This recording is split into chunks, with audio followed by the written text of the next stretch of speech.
ሰላም ጤና ይስጥልኝ ክቡራትና ክቡራን የዩቲዩብ ቻናል ቤተሰቦች በቅድሚያ ወደዚህ ቻናል እንኳን ደህና መጣችሁ እያልኩኝ ለዚህ ቻናል ደግሞ አዲስ ከሆናችሁ ሰብስክራይብ ምትለውን በመጫን ቤተሰብ ይሁኑ። እንዲሁም ዘወትር መለቃቸው ቪዲዮዎች ቶሎ ወደ እናንተ እንዲደርስ የደወል ምልክቷን መጫን አይዘንጉ። አብራችሁን ቆዩ። ጾመ ፍልሰታ እስከ 9 ሰዓት ይጾማል። ጾመ ሐዋርያትም እስከ 9 ሰዓት ይጾማል ማለት ነው። ይህንን ከአቅም በላይ የበለጠ የሆነ ደዌ የሌለበት ሰው በዚህ ሰዓት መብላት አይችልም። ቢታመምም አራስ ቢሆንም እንኳን ምን አይነት ሰው ነው ይሄን ጾም መሻር የሚችለው? ምግብ መውሰድ አቁሞ ውሃ በጥጥ የሚወስድ ሰው ነው። ውሃ በጥጥ የሚወስድ ሰው ይሄንን ጾም ሊሽር ይችላል። ያው በኋላ ሲድን ቀኖና ይሰጠዋል። ያም እንኳን ቢሆን ማለት ነው። ከዳነ በኋላ በንስሐ አባቱ አማካኝነት ቀኖና ይሰጠዋል ማለት ነው። በዚህ ምድር ስትኖሩ በሰላም ያኖራችሁ፣ ስትሞቱ ደግሞ አስታማሚ አይጥላችሁ፣ ከሞታችሁ በኋላ መንግስተ ሰማያት ያግባችሁ። በመላው ዓለም ያሉ ክርስቲያኖችን ሁሉ እግዚአብሔር ይጠብቅልን፣ የተራቡትን ይመግብልን፣ የታሰሩትን ያስፈታልን፣ የታመሙትን ይፈውስልን፣ ያዘኑትን ያረጋጋልን፣ ላጡት ይስጥልን፣ የሚፈሰውን ደም ያቁምልን፣ ለሀገር ሰላም ይስጠን። መድኃኔዓለም በቃ ይበለን። እግዚአብሔር ይማረን። እኛ አሁን ደፍርሰናል። መብላት ደፍራሳ ጭንቅላት ነው ያለ እና የምናስበው ነገር ሁሉ ደፍራሳ ነው። ጾም ሰውነት ነው። ሰው መሆን ከፈለጋችሁ ጾሙ። አውሬ መሆን ከፈለግ ብላ አይራሳ። እንስሳ መሆን ከፈለግ እንዴ እባብ እንኳን እኮ ይጾም። መጾም ሰውን እግዚአብሔርን ያስመስላል። መጾም ሰውን ሰው ያደርገዋል። መጾም ሰውን መልአክ ያደርገዋል። መጾም ሰውን የመላእክት ጓደኛ ያደርገዋል፣ ባልንጀራ ያደርገዋል፣ ያዛምደዋል። መላእክት ደስ እያላቸው ይመጣሉ ወደሚጾም ሰው። ከእግዚአብሔር ጋር የሚያነጋግር ጾም ነው። እንግዲያው ከእግዚአብሔር ጋር መነጋገር የሚፈልግ ይጾም። ከሰይጣንና ከስጋው ጋር መነጋገር የሚፈልግ ደግሞ ይብላ። ምርጫ እናንተ። ሰው ጾምን እየሻረ መብላት ሲጀምር እግዚአብሔርን መምሰሉን ነው እየተው የሚመጣው። አያችሁ እንዴት መዋረድ እንደሆነ። አለመብላት አለመጾም እግዚአብሔርን ከምንመስልበት መልክ ዝቅ ማለት ነው። ከዚህ በላይ ደግሞ ውርደት የለም። አሁን የምንዘነጋ መጽሐፍ እየተመለከትን እንቅልፋችን የሚመጣ ማስተዋል የማንችል የተሰበክነው ስብከት እዚሁ እንደ ቆሎ ረግፎ የሚቀር ቤታችን አንጠልጥለነው እንዳሌል የሚያደርግ ምንድን ነው? ስለማንጾም ነው። ስንፍና እንቅልፋምነት የምን ውጤት ነው? ያለ መጾም ውጤት። እንግዲህ መጾም ሰውን እግዚአብሔርን ያስመስላል። መጾም ሰውን ሰው ያደርገዋል። መጾም ሰውን መልአክ ያደርገዋል። መጾም ሰውን የመላእክት ጓደኛ ያደርገዋል፣ ባልንጀራ ያደርገዋል፣ ያዛምደዋል። መላእክት ደስ እያላቸው ይመጣሉ ወደሚጾም ሰው። ጌታ ምንድን ነው ያለው? ክፉ ሰይጣን ያለ ጾም አይወጣም አይደል? ስለዚህ ያሬ ሰዎች መልአክ መሆን ከፈለጋችሁ፣ የመላእክት ዘመድ መሆን ከፈለጋችሁ፣ እግዚአብሔር መምሰል ከፈለጋችሁ ጾሙ። ሰው አጥንቶ የማይዝበት ምክንያት፣ ቃለ እግዚአብሔር በልቡ የማያድርበት ምክንያት፣ ዕውቀትን መጻሕፍትን አንብቦ የማይረዳበት ምክንያት መብል ስለሚያበዛ ነው። በዓለም ላይ ዕውቀትን የመሰብሰብ አቅም ያላቸው ሰዎች ጾመኛ ሰዎች ናቸው። ሆዳም ሰዎች ማጥናት አይችሉም፣ መረዳት አይችሉም፣ ተነግረው ማዳመጥ አይችሉም። ልበ ቀላሎች ናቸው። ልበ ቀላሎች ከበድ ያለ ነገር ሲመጣ እንቅልፋቸውን የሚተኙ ማለት ድፍን የሚያደርጋቸው። ፍልሰታ እስከ 9 ሰዓት ይጾማል። ጾመ ሐዋርያትም እስከ 9 ሰዓት ይጾማል ማለት ነው። ይህንን ከአቅም በላይ የበለጠ የሆነ ደዌ የሌለበት ሰው በዚህ ሰዓት መብላት አይችልም። ቢታመምም አራስ ቢሆንም እንኳን ምን አይነት ሰው ነው ይሄን ጾም መሻር የሚችለው? ምግብ መውሰድ አቁሞ ውሃ በጥጥ የሚወስድ ሰው ነው። ውሃ በጥጥ የሚወስድ ሰው ይሄንን ጾም ሊሽር ይችላል። ያውም በኋላ ሲድን ቀኖና ይሰጠዋል። ያም እንኳን ቢሆን ማለት ነው። ከዳነ በኋላ በንስሐ አባቱ አማካኝነት ቀኖና ይሰጠዋል። ሆድ ያስነዳል እንዳህያ። ከቷችሁ የማያውቀው ሻይ ጧት ነው የሚሸታችሁ የጾሙለት ማለት። ታይቶ የማይታወቅ ጓደኛ የዚያለት ምሳ እንብላ እያለ ሊመጣ ይችላል። አንድ አቅማዷ ፉርሽካ የበላችሁን አህያ ግንባሽ እንጀራ የበላ ሰውዬ ነው የሚነዳት። አየሁ ሆድ አያከብርም ጌታዬ። ሆድ ያስነዳል እንዳህያ። ሙት ከልብ ይቆረው። ይገርማችኋል። ጾም ሸቷችሁ የማያውቀው ሻይ ጧት ነው የሚሸታችሁ የጾሙለት ማለት። ታይቶ የማይታወቅ ጓደኛ የዚያለት ምሳ እንብላ እያለ ሊመጣ ይችላል። ይሄን የሚያመጣው የስስት ሰይጣን ነው። በሰዓቱ ቢቀርብልን የማንበለውን ያደረ ወጥ ማልዳ እንድንበላው ያደርጋል። እንዲህ የሚያደርግ ማን ነው? የስስት ሰይጣን ነው። አሁን የምንዘነጋ መጽሐፍ እየተመለከትን እንቅልፋችን የሚመጣ ማስተዋል የማንችል የተሰበክነው ስብከት እዚሁ እንደ ቆሎ ረግፎ የሚቀር ቤታችን አንጠልጥለነው እንዳንሄድ የሚያደርግ ምንድን ነው? ስለማንጾም። ጾም ወደ ክብር መውጫ መሰላል ነው። ሰው አለመሆን ነው አለመጾም። በቀን 3 ጊዜ የሚበላ ሰው እንስሳ ነው። በቀን 2 ጊዜ የሚበላ ሰው ሰው ነው። በቀን 1 ጊዜ የሚበላ ሰው ደግሞ መልአክ ነው። መብልን እየቀነሰ ሲሄድ መልአካዊ ባህሪውን የሚሰለጥነው የሚያቅደው ነገር የሚያምር ሰው የማይጎዳ ሀገር የሚጠቅም ራሱን የሚያሳድግ አይምሮ ሁሉ ደብዛዛ አይደለም፣ ስል ነው። አሁን እኮ ይገርማል። ሰው ማሰብ ስላቆመ ክሪቲካል ቲንኪንግ ስልጠና ይባላል። ምኑን ያስበዋል? ሰው 24 ሰዓት እየበላ ሰጥሟል እኮ። እንዴት አድርጎ ያስብ? አሁን እኮ ማሰብ አቁመን እኮ ነው ራሱ እየተበላለን ያለው። እንድናስብ ራሱ መጾም አለብን። አይምሯችን እየበላ ማሰብ አይችልም ነው የምላችሁ። እኔ እውነቴን ነው።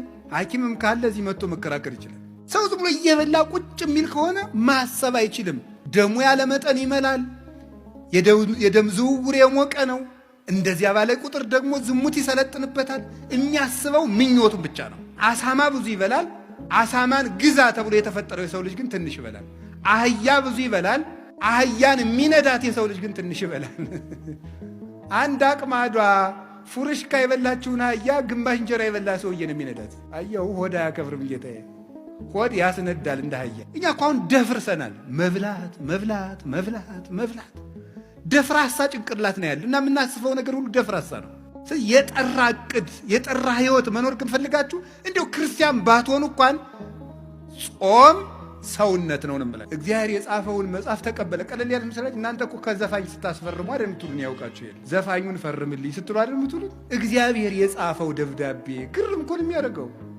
ከእግዚአብሔር መልእክት እንዲሰጣችሁ ከፈልጋችሁ ጾሙ። ሽልማት የሌለው ጾም የለም። እኔ በዚህ እርግጠኛ ነኝ። ከጾማችሁ ሰው ይወዳችኋል። ከጾማችሁ መልአክ አለላችሁ። ያ መልአክ የንጉሱን ልብ ያራራዋል፣ ይንደዋል፣ እንደሞላው እንደ ኤርትራ ባህር ይከፍለዋል ልቡን። እናንተ በዚያ መሃል ሰንጥቃችሁ ትቸገራላችሁ። መወደድ ይሰጣል እግዚአብሔር። በጾም መወደድ ይገኛል። መወደድ፣ መታፈር፣ መከበር። ጭብጥ የማታክሉ ሰዎች ናችሁ። እንደ ሺህ ትፈራላችሁ ስትጾሙ ነው። የጠራ ዕቅድ የጠራ ህይወት መኖር ክንፈልጋችሁ እንዲሁ ክርስቲያን ባትሆኑ እንኳን ጾም ሰውነት ነው እንምላችሁ። ወደ ጽድቁ እንመጣበታለን። ጾም ሰውነት ነው። ወደ ጽድቁ ቅድም ነግሬያችኋለሁ። እግዚአብሔርን የሚያስመስል ጾም ሰውነት ነው። ሰው መሆን ከፈልጋችሁ ጾሙ። አውሬ መሆን ከፈለግ ብላ 24 ሰዓት። እንስሳ መሆን ከፈለግ እንደ እባብ እንኳን እኮ ይጾማል። እባብ 40 ቀን ይጾማል። በቀን 3 ጊዜ የሚበላ ሰው እንስሳ ነው። በቀን 2 ጊዜ የሚበላ ሰው ሰው ነው። በቀን 1 ጊዜ የሚበላ ሰው ደግሞ መልአክ ነው ይላል። እግዚአብሔር ሰዎች አሁን ሰው መብልን እየቀነሰ ሲሄድ መልአካዊ ባህሪውን የሚሰለጥነው የሚያቅደው ነገር የሚያምር ሰው የማይጎዳ ሀገር የሚጠቅም ራሱን የሚያሳድግ አይምሮ ሁሉ ደብዛዛ አይደለም፣ ስል ነው፣ የተሳለ ነው። አሁን እኮ ይገርማል። ሰው ማሰብ ስላቆመ ክሪቲካል ቲንኪንግ ስልጠና ይባላል። ምኑን ያስበዋል? ሰው 24 ሰዓት እየበላ ሰጥሟል እኮ። እንዴት አድርጎ ያስብ? አሁን እኮ ማሰብ አቁመን እኮ ነው ራሱ እየተበላለን ያለው። እንድናስብ ራሱ መጾም አለብን። አይምሯችን እየበላ ማሰብ አይችልም ነው የምላችሁ። እኔ እውነቴን ነው። ሐኪምም ካለ እዚህ መጥቶ መከራከር ይችላል። ሰው ዝም ብሎ እየበላ ቁጭ የሚል ከሆነ ማሰብ አይችልም። ደሙ ያለ መጠን ይመላል። የደም ዝውውር የሞቀ ነው። እንደዚያ ባለ ቁጥር ደግሞ ዝሙት ይሰለጥንበታል። የሚያስበው ምኞቱን ብቻ ነው። ትክክለኛ ሐሳብ ማሰብ አይችልም። እንዲገርም በደፈረሰ ውሃ ፊትን ማየት ይቻላል እንዴ? አይቻልም እኮ። ውሃው እኮ ሲጠራ ነው። እኛ እኮ አሁን ደፍርሰናል። መብላት መብላት መብላት መብላት። ደፍራሳ ጭንቅላት ነው ያለ እና የምናስበው ነገር ሁሉ ደፍራሳ ነው። ስለዚህ እግዚአብሔር ሰዎች ጾም ምንድነው ከተባሉ የሰው ክብር ሰውነት ነው። ጾም ማለት መከልከል፣ መታቀብ፣ መሰብሰብ፣ መቆጠብ ማለት ነው። መከልከል፣ መታቀብ፣ መቆጠብ፣ መሰብሰብ ነው ጾም ማለት። ይሄ ቃል በቃል ሲፈታ ቃል በቃል ጾም የሚለው ግሱ ዝም ብሎ ሲፈታ ቃሉ እንዲህ ይፈታል። መንፈሳዊ ትርጉም ሲሆን ደግሞ ከኃጢአት ከምግብ በታወቀ ጊዜ በጊዜ ውቅ በታወቀ በተለካ በተሰፈረ ጊዜ ከመብልና ከኃጢአት መከልከል ጾም ይባላል። ለምንድነው ጾም የምንጾመው ነው? ጾም የሰው ልጅ የተፈጠረለት ዓላማ ነው። ይገርማችኋል የእግዚአብሔር ቤተሰቦች፣ ሰው የተፈጠረው ለመብልን አይደለም፣ የተፈጠረው ለጾም ነው። እና ምን ጾመው ለምንድን ነው ካላችሁ ሰው ለመሆን ነው የምንጾመው። ሰው ለመሆን ነው የምንጾመው። ሰው የተፈጠረ ለጾም ነው። ኦሪት ዘፍጥረት ምዕራፍ 1 ቁጥር 26 ላይ እግዚአብሔርም በመጀመሪያ ሰማይና ምድርን ፈጠረ ይልና ምዕራፍ 1 ቁጥር 1 ላይ ምዕራፍ 1 ቁጥር 26 ላይ ምንድን ነው የሚለው? ንግበር ሰብአ በአርአያነ ወበአምሳሊነ፣ እግዚአብሔርም ሰውን በአርአያውና በአምሳላችን እንፍጠር አለ። በአርአያችን በአምሳላችን እንፍጠር አለ ይላል። ታውቃላችሁ፣ ይሄን ጥቅሱን የማታውቁት ነው አይደለም። ሰውን በመልካችን በአርአያችን እንፍጠር አለ። እግዚአብሔርን መስለን የተፈጠር ነው። እግዚአብሔር ይበላል አይበላም? ምእመናን እስኪ ተናገሩ እንጂ ይበላል አይበላም? አይበላም። እናንተ ዝም ብትሉ እኔ መሰክርለታለሁ። ይበላል አይበላም? አይበላም። ሰው ደግሞ በማን መልክ ነው የተፈጠረው? በእግዚአብሔር መልክ ነው የተፈጠረው። ስለዚህ እግዚአብሔር አትብሉ የሚለን እግዚአብሔር እንደዚህ ብሎ እንደ ክፉ ዳኛ እንዲያታርግ እንዲያርግ ብሎ አለቅነቱን ለማሳወቅ አምላክነቱን ለማሳወቅ እኛን መግዛቱን ለማሳወቅ አይደለም እንደዚያ የሚለን።